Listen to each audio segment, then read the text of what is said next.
Let's mic Rajasthan news. नमस्कार, मैं शिवांगी। आप सुन रहे हैं लेट्स माइक राजस्थान न्यूज। चलिए नजर डालते हैं आज की हेडलाइंस पर। गहलोत ने महेश जोशी की गिरफ्तारी को राजनीतिक प्रतिशोध बताते हुए निंदा की। मदन दिलावर ने डोटासरा पर पलटवार करते हुए उनके मानसिक संतुलन पर टिप्पणी की।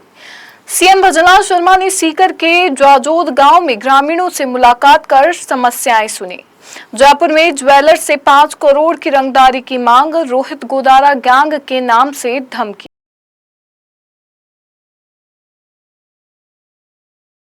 और अब खबरें विस्तार से। अशोक गहलोत ने पूर्व मंत्री महेश जोशी की एसीबी गिरफ्तारी को राजनीतिक दुर्भावना से प्रेरित बताते हुए कड़ी निंदा की है।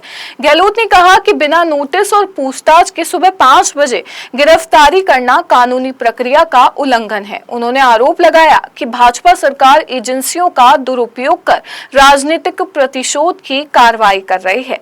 गहलोत ने कहा कि महेश जोशी पहले भी ईडी जांच में पूरा सहयोग कर चुके हैं और उन्हें न्यायपालिका पर पूरा भरोसा है। राजस्थान के शिक्षा मंत्री मदन दिलावर ने कांग्रेस प्रदेशाध्यक्ष गोविंद सिंह डोटासरा पर तीखा पलटवार किया। दिलावर ने कहा कि डोटासरा उनके मित्र हैं, लेकिन उनका मानसिक संतुलन बिगड़ गया है और वे निराधार आरोप लगा रहे हैं। उन्होंने कहा कि हिंदुस्तान स्काउट एंड गाइड मामले में नियम नहीं बनने के कारण भुगतान निरस्त किया गया था और कोई गड़बड़ी नहीं हुई। साथ ही दिलावर ने अशोक गहलोत से डोटासरा का इलाज करवाने की भी बात कही। गोविंद सिंह जी डोटासरा मेरे मित्र हैं, कांग्रेस के प्रदेश अध्यक्ष हैं और पूर्व शिक्षा मंत्री हैं। उनका वो मनोरोगी हो गए हैं।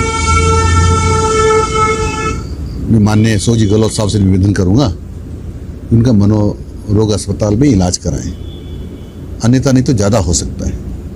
और मैं इसलिए कह रहा हूँ, जो राजस्थान स्काउट एंड गाइड के बारे में जो चर्चा कर रहे हैं वो लोग, उसके तो भी सेवा नियम ही नहीं बने।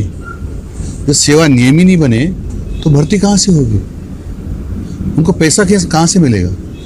उसके लिए 1,50,00,000 रुपये आवंटन हुआ था, लेकिन सेवा नियम नहीं बनने के कारण से वो निरस्त हो गया है।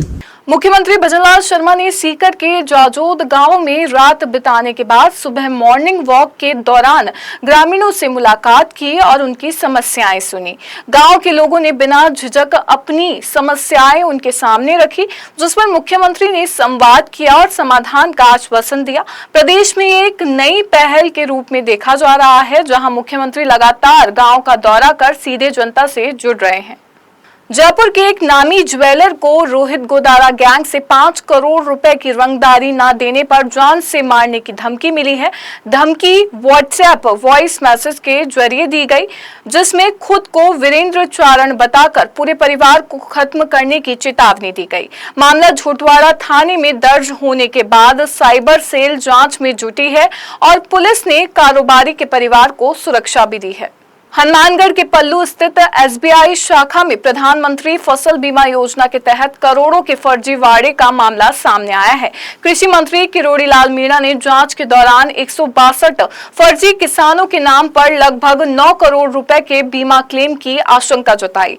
मंत्री ने बैंक और संबंधित लोगों की मिलीभगत की आशंका जताते हुए एफआईआर दर्ज कर सख्त कार्रवाई की बात कही है।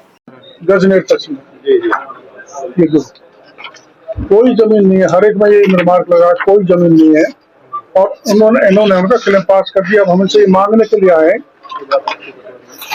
पटवारी ने लिखा है 1 से 74 की लिस्ट है, इसमें सूची में अंकित नामों के आगे अंकित चकों ग्रामों में उक्त व्यक्तियों की कोई भूमि राजस्व रिकॉर्ड में दर्ज नहीं है। इतना बड़ा घोटाला है मंत्री जी यहाँ पे। ये तो ये दूसरा हल्का पटवारी का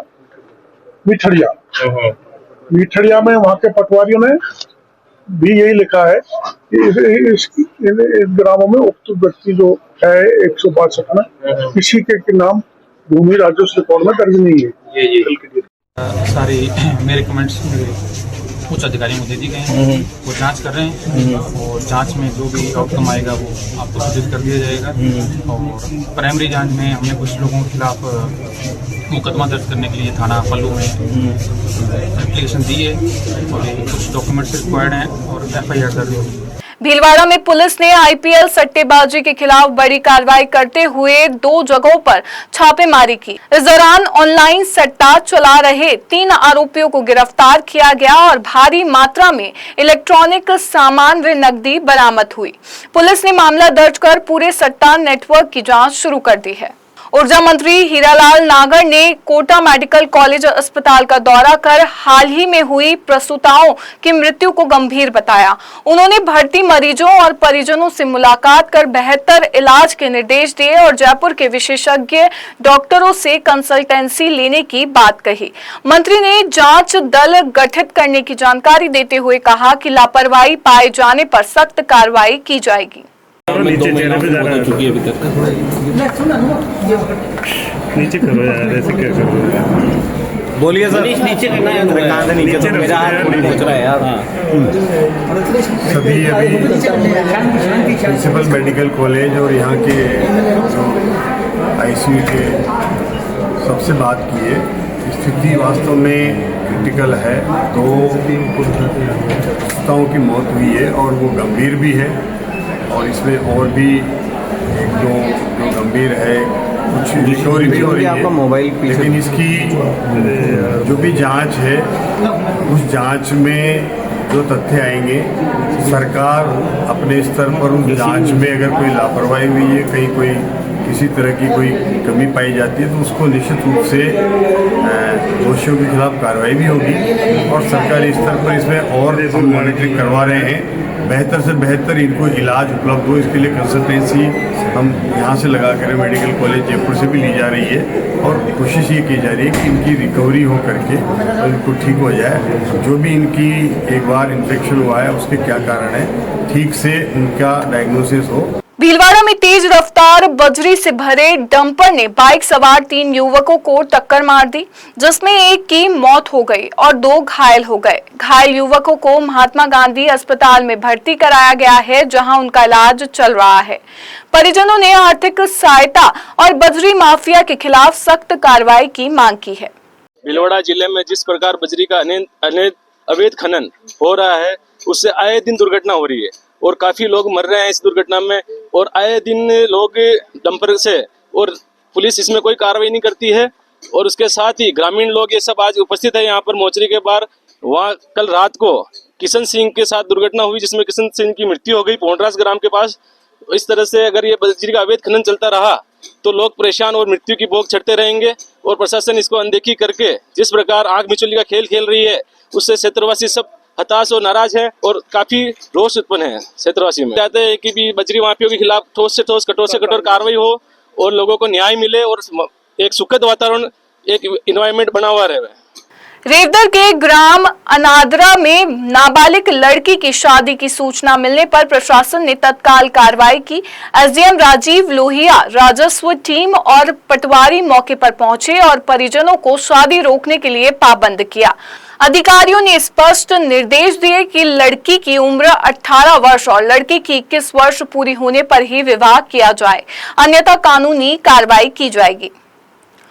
मैं शिवांगी, लेट्स माइक स्टूडियो से जुड़े रहिए हमारे साथ। राजस्थान न्यूज में रोज शाम 4 बजे नॉन स्टॉप न्यूज को रेडियो पे सुनने के लिए डाउनलोड करें लेट्स माइक ऐप। नमस्कार। आप सुन रहे थे let's mic more than radio. Follow कीजिए हमें हमारे सोशल मीडिया प्लेटफॉर्म्स पर। It's time for news. It's time for more than radio. Presenting the first radio news app, Let's Mic. Let's Mic, a news-based app on your phone where you get to watch and listen news, talk shows, interviews, radio show podcasts. On Let's Mic, you get all relevant information of TV, print, radio, podcast, and digital. Let's Mic talks about every segment of life.